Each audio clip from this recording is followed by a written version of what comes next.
الذي هدانا لهذا وما كنا لنهتدي لولا أن هدانا الله والصلاة والسلام على أشرف الأنبياء والمرسلين نبينا محمد وعلى آله وأصحابه وبعد. Meus irmãos,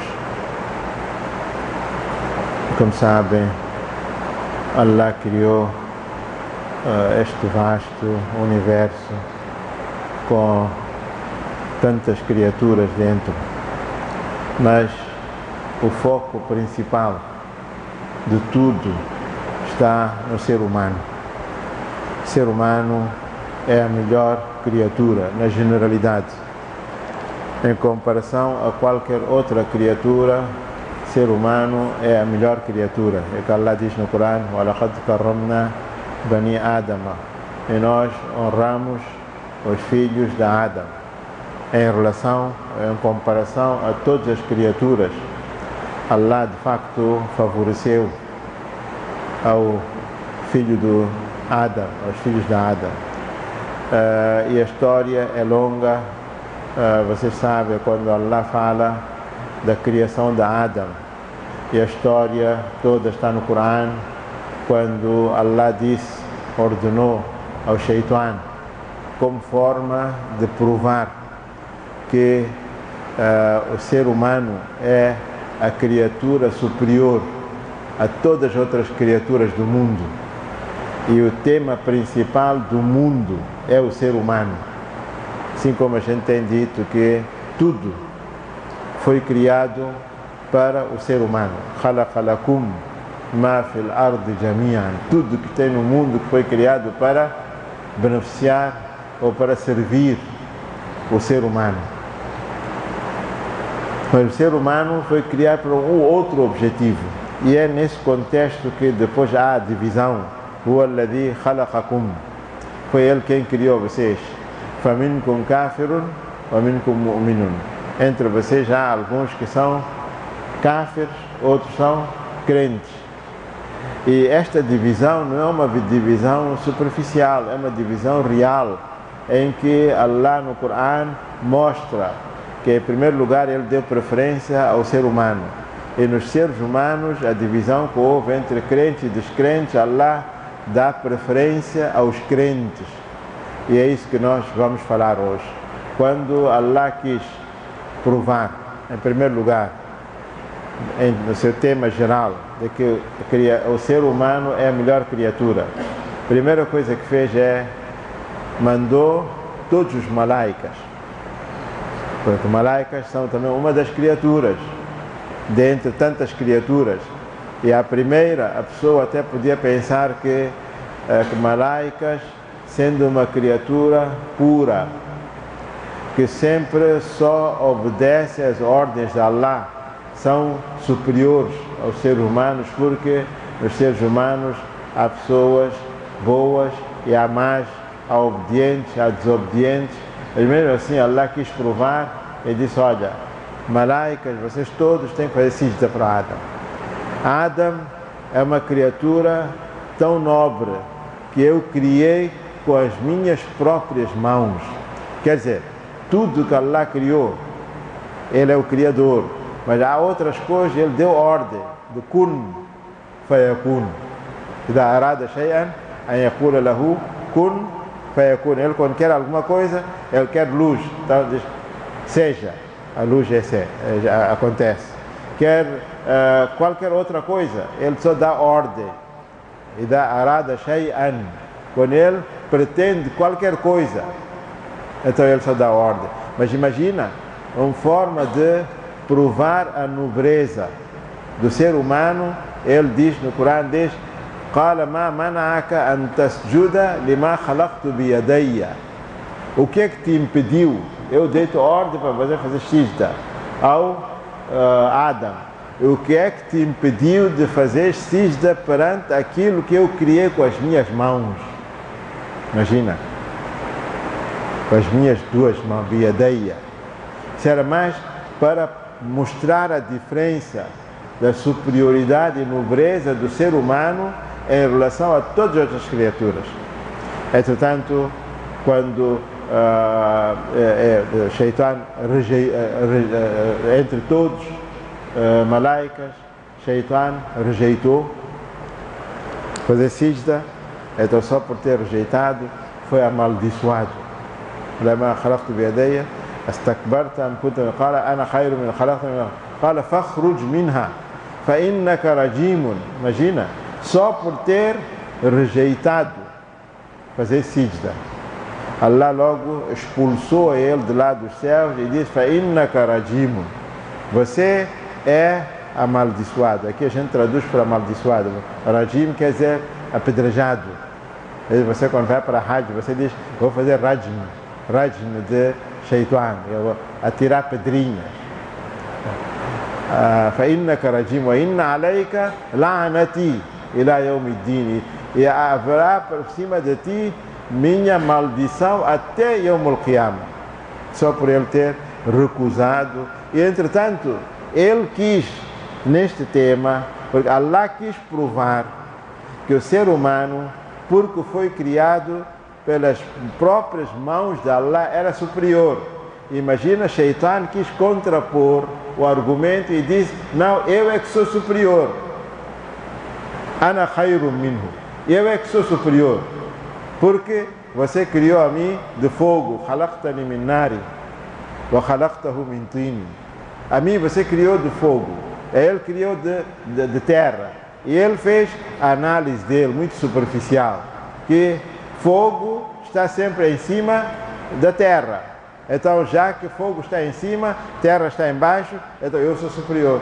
Mas Allah quis mostrar que não, a superioridade é dada por ele. E ele é que atribuiu a superioridade, e logo Allah diz: Lima khalaqtu biyadayya, por aquilo que eu criei com as minhas mãos. Só o facto, essa é uma grande honra.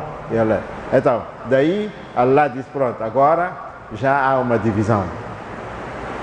E ele logo anunciou: La yastawi ashabu nari wa ashabu jannah. Os que vão para Jannat e os que vão para Jannah não são iguais. Crentes verdadeiros.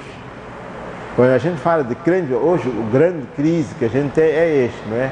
Porque todos reivindicam que são crentes. Todos são crentes. E aí é que está o problema. Depois levantam-se muitas dúvidas também. Porque Allah prometeu tanta coisa aos crentes, prometeu vitória, prometeu honra, prometeu privilégios, prometeu apoiar e tudo. E por que hoje os crentes no mundo estão sendo humilhados? A resposta está clara, não é? Porque Allah diz que nós queremos crentes verdadeiros. Não basta só a pessoa dizer: eu sou crente. Vocês vão notar na tradução do Corão que a gente fez, todo lado onde a gente pôs: se sois crentes, in kuntum mu'minin, a gente pôs entre parênteses: se sois verdadeiros crentes. Percebe? Hoje, até a imprensa internacional, quando fala que hoje no mundo o número dos crentes muçulmanos atingiu 1,5 bilhão. Só fala 1,5 bilhão. Outros já estão a fazer conta de 2 bilhões de crentes. Mas imagina qual é a situação de crentes. 2 bilhões de crentes. Você quando quer contar, metigar de 2 Bs.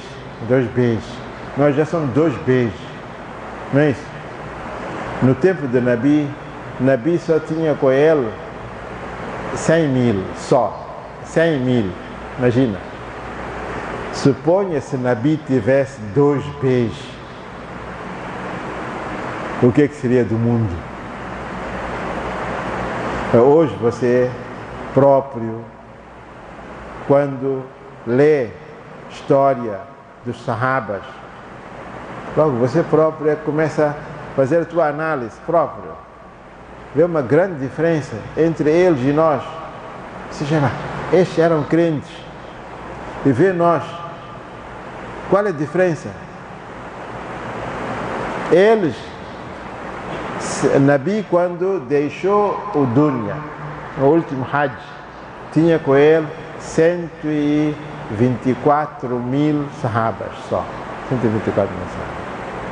E estes 124 mil sahabas saíram da Arábia e onde chegaram, iluminaram tudo e até hoje o efeito da chegada deles ainda continua. Tu vais, o Islã, no tempo de Nabi, ainda nem tinha saído da Península Arábica, ainda só estava na Península Arábica só. Foi depois da morte de Nabi, no tempo de Omar, que o Islã primeiro entrou na África, no norte da África. Consta, historiadores contam que quando chegaram lá no norte da África, e a África foi sempre conhecida lugar de animais, leões e animais selvagens.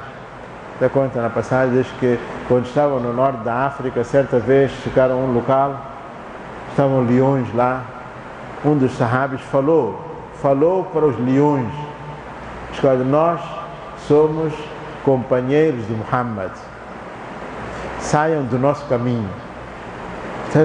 Diz que cada leão carregava a sua cria na boca e afastava-se. Você começa a pensar, veja lá, e essas passagens não são de estranhar. Hoje para nós é algo de estranhar, porque nosso imã já não é aquilo. Eu sempre falei isso. Eu estou falando do tempo dos sahabas. Eu até costumo falar no tempo dos nossos pais, que eram ignorantes, entre aspas, né? Não tinham conhecimento, mas o imã deles era muito mais forte que o nosso. Nós hoje, a gente arma-se, que tem muito conhecimento de din, todos são muftis. Dentro das sociedades muçulmanas, todos discutem din, todos. Tem muito ilm, mas não tem imã. Tem imã. Esta geração só agora, de 40 anos atrás, imagina, compara lá você com os sahabas. Aqueles passagens, vocês sabem, quando no Egito, quando chegaram, o rio Nilo parava todos os anos, depois Amr ibn al-As ali escreveu para Omar e ele mandou a carta foi o rio. E quem vê rio Nilo, quem já viu, não é um rio em combate, pequenino rio assim, aquilo é um oceano. Imagina, deitou a carta ali e aquilo começou a escorrer e nunca mais parou. Isso é imã. Quando na Índia, essas passagens são interessantes. Na Índia fala sobre Shah Abdul Aziz Muhaddis Dahlawi. Ele, ingleses, os britânicos, quando chegaram lá pela primeira vez, andavam sempre a desafiar os muçulmanos, debates e tudo. Chegaram perto deles, vocês dizem que o vosso livro, o Corão, tem tudo. É isso que Allah diz no Corão. Ma farratna fil kitab min shay. Nós não deixamos nada fora deste livro, tudo este livro tem. Então, para provocar a ele, trouxeram um ferro. Deixa pronto, estuda lá o Corão e transforma lá isto em ouro. Metal. Ele estudou, soprou e aquilo transformou-se em ouro. Aqueles gajos ficaram atrapalhados. Seba, todo muçulmano consegue fazer isto? Perguntaram logo, todo muçulmano tem Corão. Todo muçulmano, se estudar, há de transformar o ouro. Eu disse, olha, todo muçulmano tem Corão, mas as línguas não são iguais. Não está aí. Quer dizer, uma língua que estuda transforma outra língua. Por quê? A diferença está onde? A diferença está aí. A diferença está aí no imã. Nosso imã é muito superficial. Não vai para dentro. Tá? A gente é muito esperto, gosta muito de discutir, tirar defeitos, armar-se, que é muito esperto. Até outros querem andar a discutir com os alims também. Mas imã não tem. Tá a perceber? Ele acha que tem muito. Então eu estava a dizer que o profeta sallallahu alaihi wasallam só tinha 100 mil. Onde eles chegaram? Hoje você vai ao norte da África, aquela parte norte da África, apesar de que aqueles governos são todos hostis, Tunísia e aqueles governos não querem nada com o Islã. Quem foi que conquistou aquela zona foi Uqba ibn Nafi'.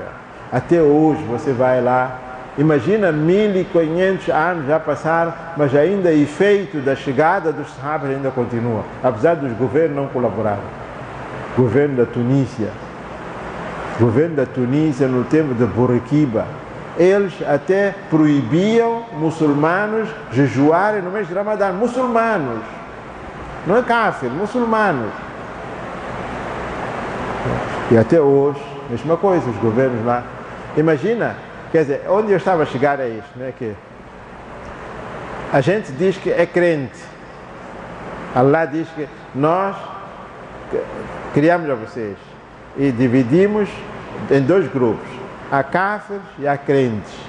Quando se fala de crentes, são crentes verdadeiros, não é só aqueles que só dizem crentes, eu sou crente, tem nome muçulmano, nasceu na casa de muçulmano, o resto não sabe mais nada que isso, pronto, está a perceber? Nem cumpre o Islã, aliás até combate o Islã, até vai contra os ensinamentos, praticam usura, vendem bebidas, tudo, mas ainda diz que eu sou muçulmano. Não é esse tipo de crente não vai fazer, não tem peso nenhum. Aliás, nem tem. Eu até fico admirado quando dizem hoje, não é, que as estatísticas dizem que há 2 bilhões de muçulmanos no mundo. 2 bilhões de muçulmanos no mundo. É um bom número esse. Mas nesses 2 bilhões não dizem onde estão os munáficos. Se no tempo de Nabi, que era o melhor tempo, havia munáficos, e hoje tudo é crente, tudo, não há munáficos, não é possível. O Corão até tem um surat, al-Munafiqun. Hoje esta é nossa situação, né? Temos Shias, tem Qadianis, tem não sei tantos grupos desviados. Outro dia no WhatsApp eu estava a ver uma coisa, um jovem foi para abraçar o Islã em frente de um alim Shia. Veja lá, ele mandou eu recitar o Kalima. Depois de mandar recitar o Kalima, diz, assim como a gente diz lá, Ashhadu, Ashhadu. Ele agora diz, eu atabarrao, eu não tenho nada a ver com Abu Bakr, Omar, Osman, Aisha, Hafsa. E esses todos vão para Jahannam. Quer dizer, no ato de você ficar muçulmano, ainda mandam-te repetir essas coisas todas. Agora, isto é muçulmano, isto. Eles, e dizem que são muçulmanos, estão no grupo de muçulmanos, nos tais 2 bilhões. Quer dizer, essa conta é mal feita. Você está a ficar muçulmano, uma pessoa novinha que vem à tua frente, que não conhece nenhum problema, mas a maldade, esses nem são muçulmanos, porque afinal eles talvez querem atingir o profeta, só que como não conseguem atingir o profeta, ficam a dar volta ali, próximo do profeta.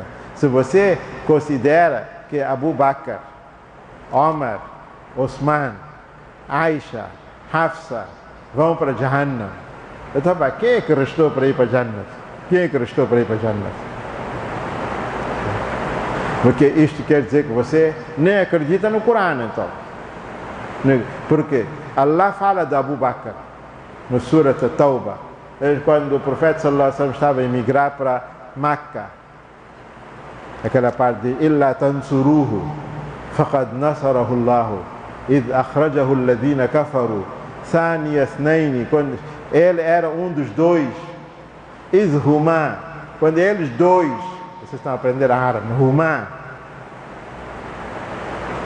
é 2, plural, izhuma, entre eles dois, fil ghari, estavam na cave. Idh yaqulu, quando ele dizia, li sahibihi, para o seu companheiro. Era quem esse companheiro? Esse companheiro era quem? Abu Bakr. E eles vêm dizer que eles vão... Idh yaqulu li sahibi la tahzan, inna Allah ma'ana. Veja lá. Allah fala de Abu Bakr no Corão. E estes dizem, não, você tem que dizer. E outra vez, isto estou falando de longe, aconteceu comigo aqui na mesquita da Machava, um dia. Quando vou fazer Juma a todo lado, eu estava a falar, o tema era Ashara Mubashara bil Jannah, 10 sahabas que receberam boa nova de ir para Jannah. E pronto, falei tudo. Quando acabou, eu estava sentado, estava ali uma pessoa ali, fez sinal, eu quero falar contigo. Eu pensei que quer perguntar alguma slá. Chegou a ver, sabe, você falou esta coisa de 10 sahabas que vão para Jannah. São quem esses? Eu sei para os 4 califas em primeiro lugar. Depois de Talha, Zubayr, aqueles outros todos comecei a contar. Disse, não, esses vão para Jannah. E eu fiquei chocado. Eu disse, não, este gajo deve ser do outro grupo, do Shia mesmo. Logo quando eu disse, mas quem é você? Pá? Você, começamos ali, então a voz começou a elevar-se, as pessoas já... Eu disse, pá, tira esse gajo fora, esse é Shia.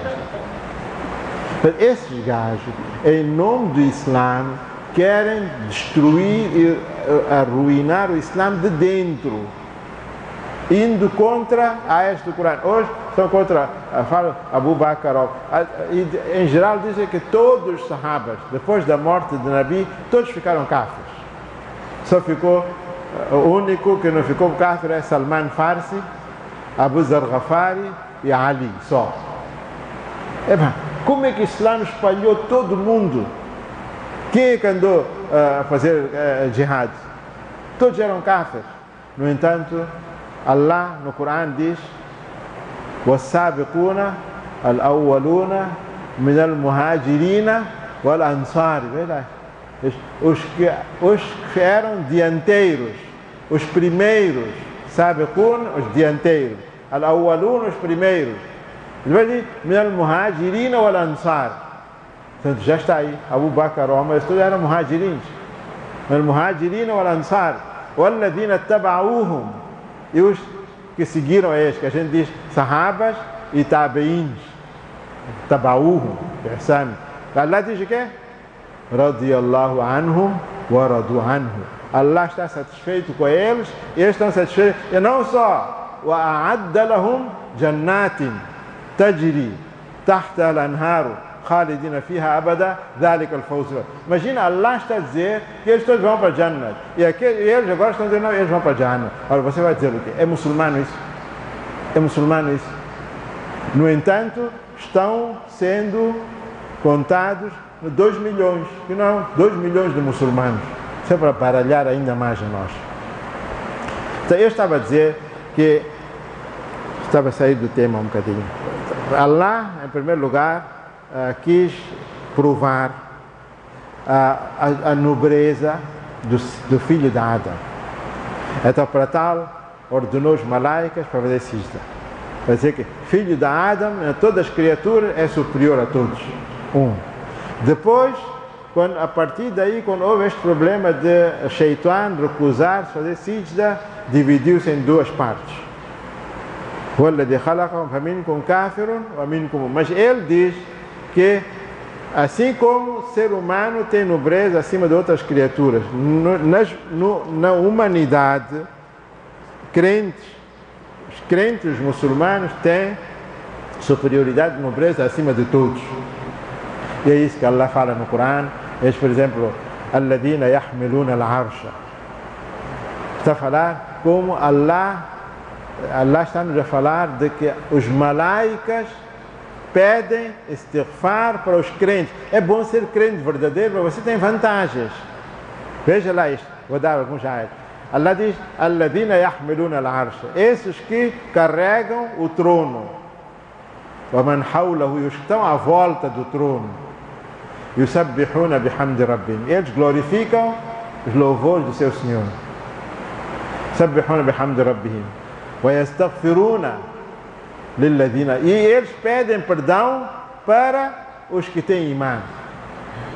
E que dizem o quê? Rabbana wasi'ta kulla shay'in rahmatan wa ilman faghfir lilladhina tabu wattaba'u sabilaka wa qihim adhab al-jahim. Rabbana wa adkhilhum jannati adnin allati wa'adtahum.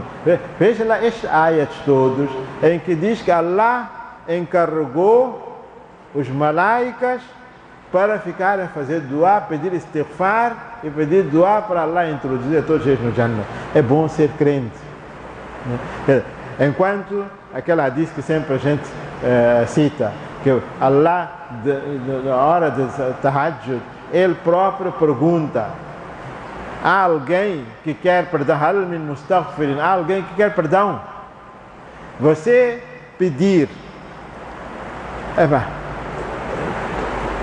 não sabe, Allah pode aceitar como pode não aceitar, porque não sei se você está dentro daquelas condições de aceitação de dua ou não, mas imagina, malaicas a pedir para ti, malaicas estão a pedir para, nunca Allah vai, porque malaicas são uma criatura que nunca peca, nunca desobedece, e Allah está a dizer que eles estão toda hora a pedir dua de istighfar para os crentes. Então não para aí só. Allah ordenou ao profeta Muhammad sallallahu alaihi wasallam para ele pedir istighfar para os que astaghfir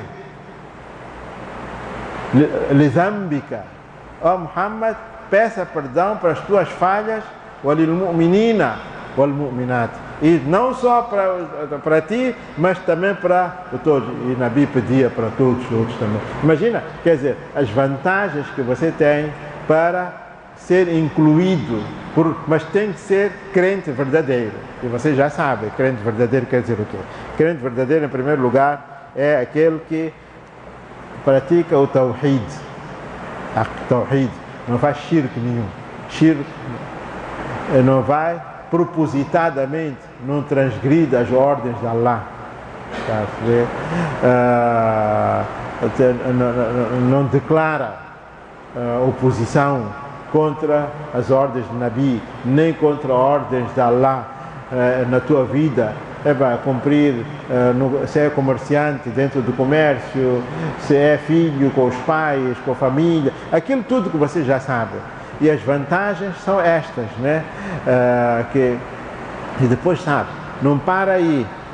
Imagina, Allah, todos nós temos uma preocupação. Você, enquanto está vivo, você está a trabalhar, está a esforçar, está a acordar. Muitas vezes você já está numa fase em que já tem tudo. Você sabe que aquilo que eu trabalhei, já tenho o suficiente que dá para terminar a minha vida com isso. Mas você ainda continua a trabalhar, não para. Por quê? A intenção é de que, não, pronto, eu estou a trabalhar, se não servir a mim, há de servir para os meus filhos, não é isso? Há de servir para os meus netos.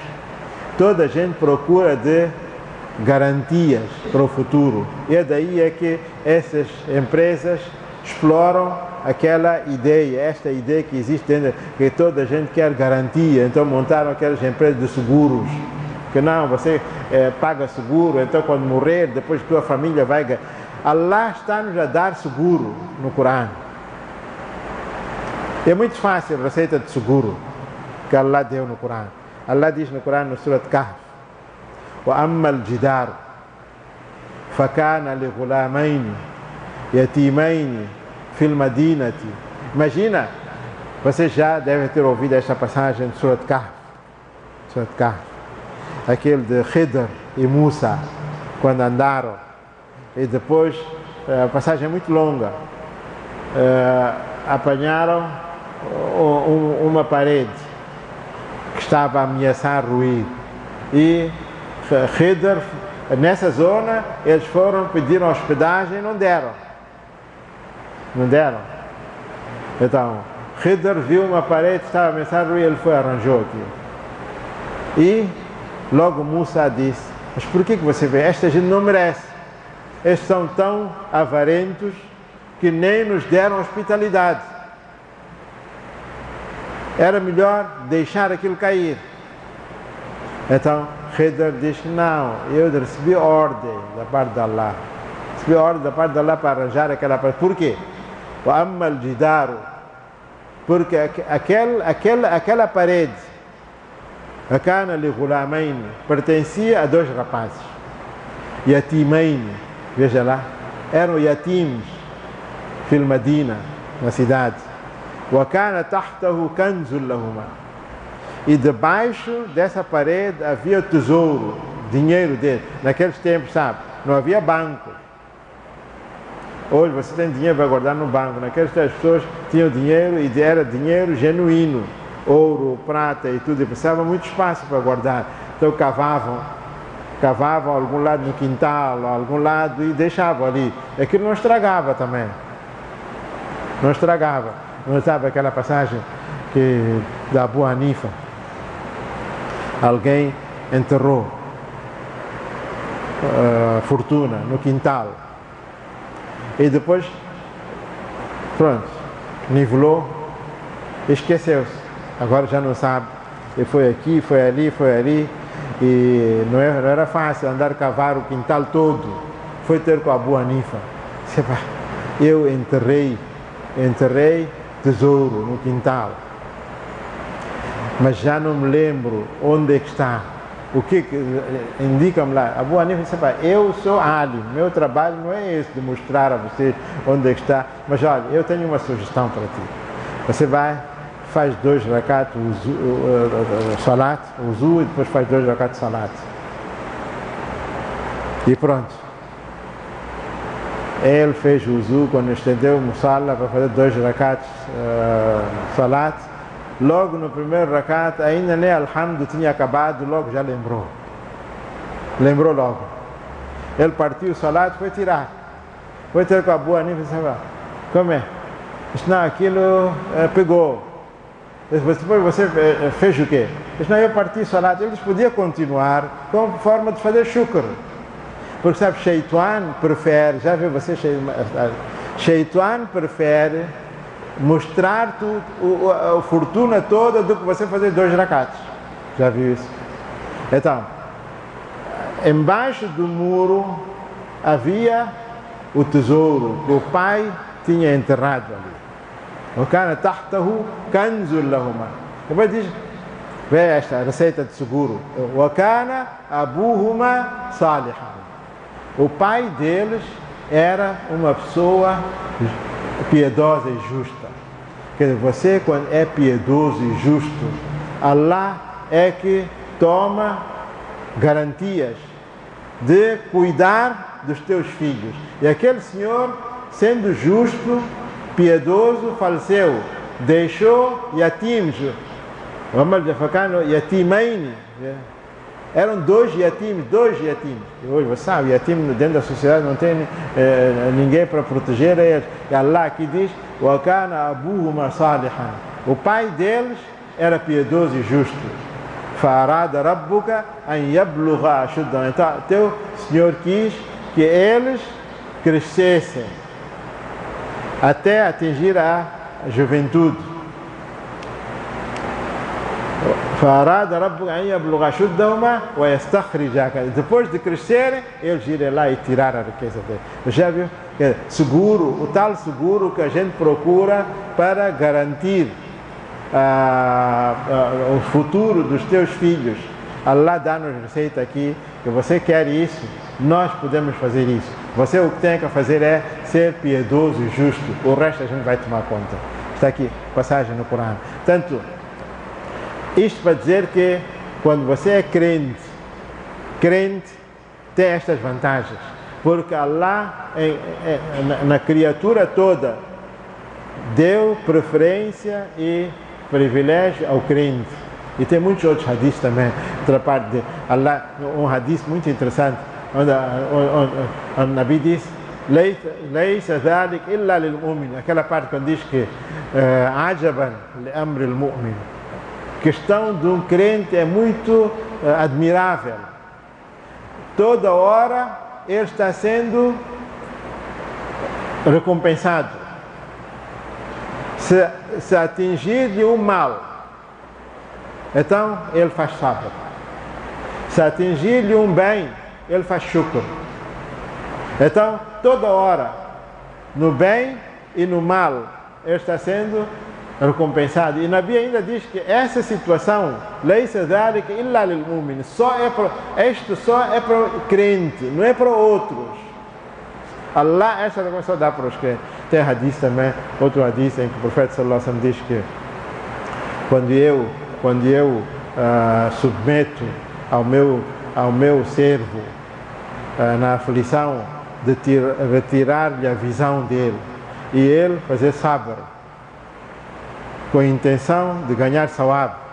Então, quer dizer, há muita gente que é afetada pela cegueira, já não vê, e você fazer sabr, é crente, faz sabr, não anda a lamentar. Então Allah diz, para ele não tem nenhuma outra recompensa fora do Jannah. Mas há uma coisa muito interessante que eu queria dizer a vocês. Sabe, vocês alguma vez já imaginaram? Nós somos tantos no mundo, mas vê como é que Allah honra ao crente. Não há nenhuma comunidade no mundo, não há nenhuma pessoa que pertence a uma comunidade que depois da morte são lavados fora do muçulmano. Só muçulmano lava maít, só. Não há ninguém. Cristão, tudo. Cristão morre, leva assim mesmo, mete no caixão. Está a perceber? Outros hindus queimam com a mesma roupa. Tudo, cada um é assim. Muçulmano, imagina como é que Allah preparou as coisas sem a gente se perceber. Únicos no mundo somos nós que somos puros, tanto durante a vida como depois da morte. Por isso, depois da morte, todo muçulmano é lavado o corpo. Mostra-me lá alguém, vocês conhecem alguém que é lavado depois da morte? Ninguém é lavado, ninguém. Veja lá, isto é honra que Allah reservou para um crente. E depois não só, depois diz que, o profeta sallallahu alaihi wasallam diz que quem acompanhar janaza de um crente, fazer salat de janaza de um crente, então, e ficar lá até o enterro, vai receber 2 qirats. 2 qirats, então perguntar o que é qirat, que equivale à montanha de Uhud em ouro. E não só, depois um crente, a grande honra que Allah fala no Corão é, depois da morte, o crente é o único que vai ser recebido pelos malaicas. E Allah fala essa passagem, quando você chegar lá na porta do Jannat, malaika vai fazer salam para ti, a dizer salamun alaikum bima sabartum fa ni'ma uqbad dar. Salam para vocês, por vocês terem tido paciência e agora vão ter muito bom fim, muito bom lugar. Portanto, isto era para dizer que um crente, há muita coisa que podia-se falar de direito dos crentes, um para o outro, isso que é tudo. É só para dizer que, de facto, o crente, perante os olhos de Allah, tem grande valor. Tem grande valor. Muitas vezes nós é que desprezamos e subestimamos e não sabemos qual é a nossa posição e o nosso valor perante Allah, e a gente, quando olha para outros, começa a desprezar a nossa situação. Mas é bom saber que perante Allah nós temos muito valor e é bom manter-se assim firme no imã e até morrer, para depois você, quando chegar lá, ser recebido com todas as honras, inshallah. Sallallahu alaihi wa sallam.